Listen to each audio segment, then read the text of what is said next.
شروع کرتا ہوں اللہ تعالیٰ کے نام سے جو بڑا مہربان نہایت رحم والا ہے۔ حضرت عبداللہ بن عمر فاروق رضی اللہ تعالیٰ عنہ روایت کرتے ہیں کہ رسول اللہ صلی اللہ علیہ وآلہ وسلم نے ارشاد فرمایا، اسلام کی بنیاد 5 چیزوں پر ہے۔ اول اس بات کا دل سے اقرار کرنا اور گواہی دینا کہ اللہ کے سوا کوئی معبود نہیں اور محمد صلی اللہ علیہ وآلہ وسلم اللہ کے بندے اور رسول ہیں۔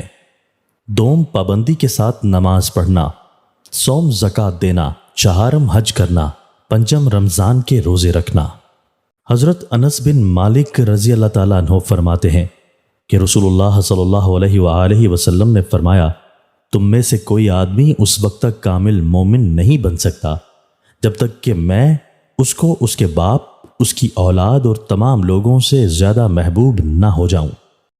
حضرت ابو ہریرہ رضی اللہ تعالیٰ عنہ فرماتے ہیں کہ رسول اللہ صلی اللہ علیہ وآلہ وسلم نے ارشاد فرمایا، ایمان کی شاخیں 70 سے کچھ اوپر ہیں، ان میں سب سے اعلیٰ درجہ کی شاخ زبان و دل سے اس بات کا اقرار و اعتراف ہے کہ اللہ کے سوا کوئی معبود نہیں، اور سب سے کم درجہ کی شاخ کسی تکلیف دینے والی چیز کا راستے سے ہٹا دینا ہے۔